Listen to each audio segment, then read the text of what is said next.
আমার খুব শখের একটি গাছ, কিন্তু বাড়িতে না থাকার কারণে গাছের প্রতি তেমন যত্ন নেওয়া হয় না। অনেক দিন পর শ্বশুর বাড়ি থেকে বাবার বাড়িতে আসলাম, তাই মনে হলো গাছটির একটু যত্ন নেওয়া দরকার। তাই আমি এখানে পচা কয়েকটা কলা নিয়ে নিলাম গাছের যত্ন নেওয়ার জন্য। এই পচা কলা গাছের মাটির নিচে দিলে নাকি এটা পচে গাছের জন্য সার তৈরি হয় এবং গাছ তাড়াতাড়ি দ্রুত বাড়ে। এই যে আমার খুব শখের ছোট্ট একটি ড্রাগন গাছ, দেখেন গাছটা কত বেশি সুন্দর, কত কিউট, ছোট্ট একটি গাছ। এই গাছটা আমি অনেক শখ করে লাগিয়েছিলাম, কিন্তু বাড়িতে না থাকার কারণে গাছটার কি অবস্থা হয়েছে দেখেন। গাছের চারপাশে অনেক পরিমাণে ঘাস এখানে জন্মেছে। প্রথমে আমি এই গাছের চারপাশটা ভালোভাবে পরিষ্কার করে নিচ্ছিলাম এই পচা কলাগুলো এখানে দেওয়ার জন্য।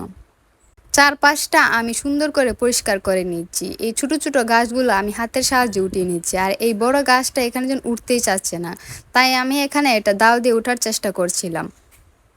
এই গাছটা অনেক দিন থাকার কারণে অনেক বেশি শক্ত হয়ে গিয়েছে, মাটি অনেক গভীরে চলে গিয়েছে এই গাছটি, তাই আমি দা দিয়ে এটা উঠার জন্য অনেক চেষ্টা করতেছি। উঠানোর পর আমি এখানে গাছের চারপাশটা একটু মাটিটা উপরে উঠে দিচ্ছি, যাতে কলাগুলো দিলে তাড়াতাড়ি পচে যায় এবং তাড়াতাড়ি এখানে জৈব সারগুলো তৈরি হয়ে যায়।